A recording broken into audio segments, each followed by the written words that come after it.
the same. Otherwise, you're giving up and making a different business. Yeah. But it's not gonna be the way you initially envisioned it, and you have to have the flexibility and adaptability to adjust to what the market is telling you. There's that great Mike Tyson line about everybody has a plan until they get punched in the face. That's right. And I actually feel that applies to business.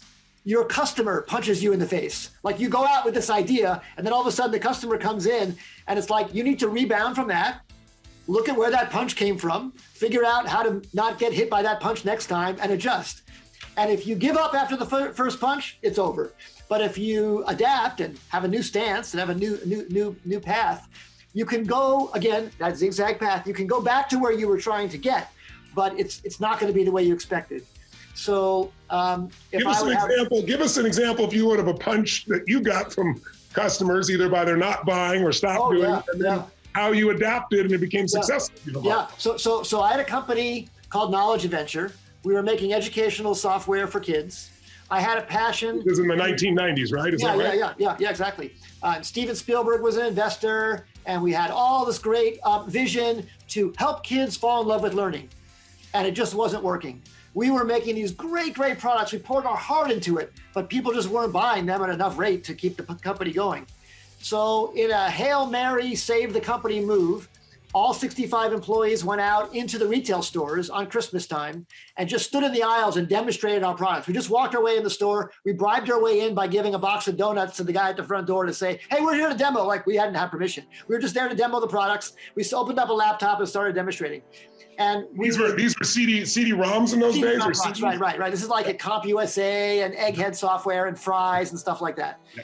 And what we saw in the aisle, well, one, we could boost the sales when we'd show up, but we only could go to 65 stores. There were 2,000 stores. We couldn't cover all of them.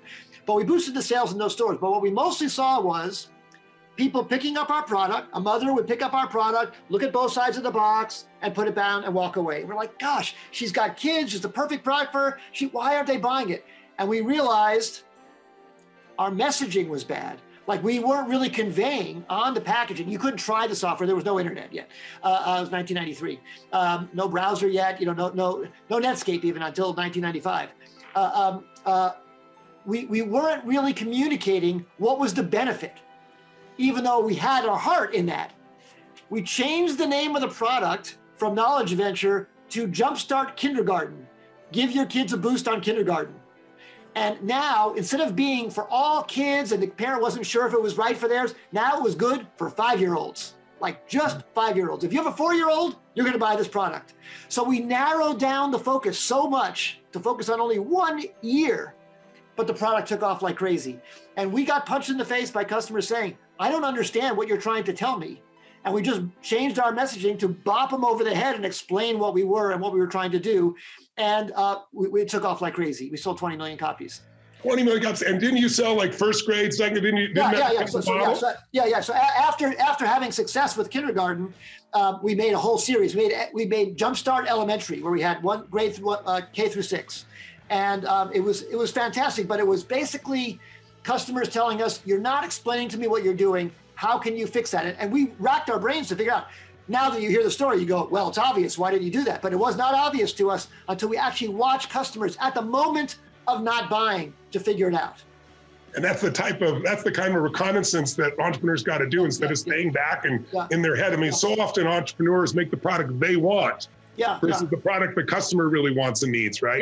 Now, if the customers had said, oh, make this a violent war game, then we would have said, no, that's not our mission. We can't do that. So we kept our mission of what we were trying to do, which is make kids fall in love with learning. We just had to explain how we were doing it differently.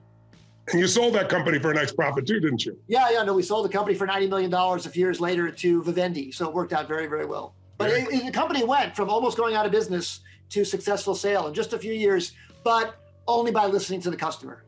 Beautiful. Cal, can you tell us what's one of the most important lessons you've learned? You've built several companies, sold them. You worked in different countries doing this, in very different cultures doing this.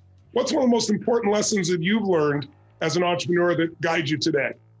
Finally, the main reason why companies succeed and why company failed, it's a people, it's your team. Yes. Ultimately, nothing behind the company, technology, market, like the people. It's a main thing that you have. And it's interesting by moving from one country to another. I moved from Russia when I was 35. It's kind of time when you already like set up as a personality. So it's like you are moving to another country and living the second life. It's not like you move as a student or kid. So it's very interesting to see how different.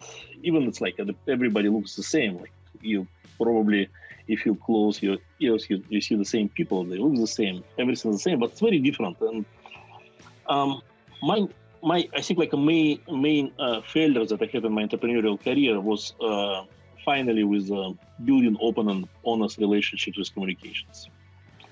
And in many cases, like especially because Russian culture is kind of very leaning to some kind of politics, a little bit hypocrisy. We are more Oriental.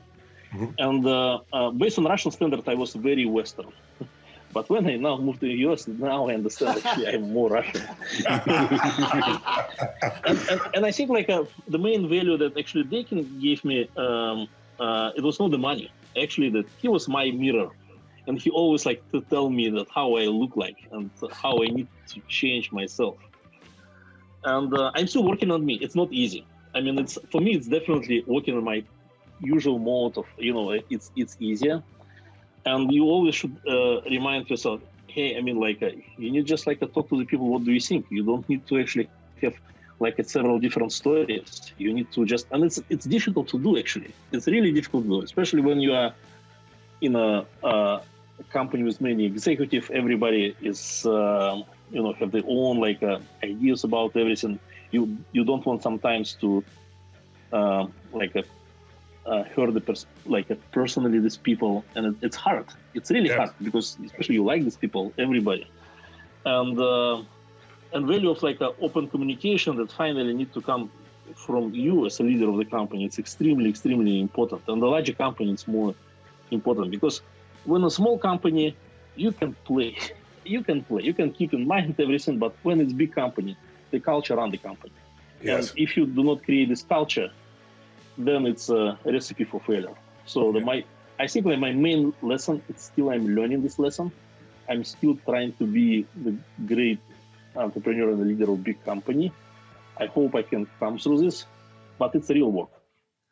Well, I hear three things then from you here. Well, one is I hear the right people in the right seats, right? Because we all know what that's like to have good people in the wrong seats. And it's like, you can have a situation where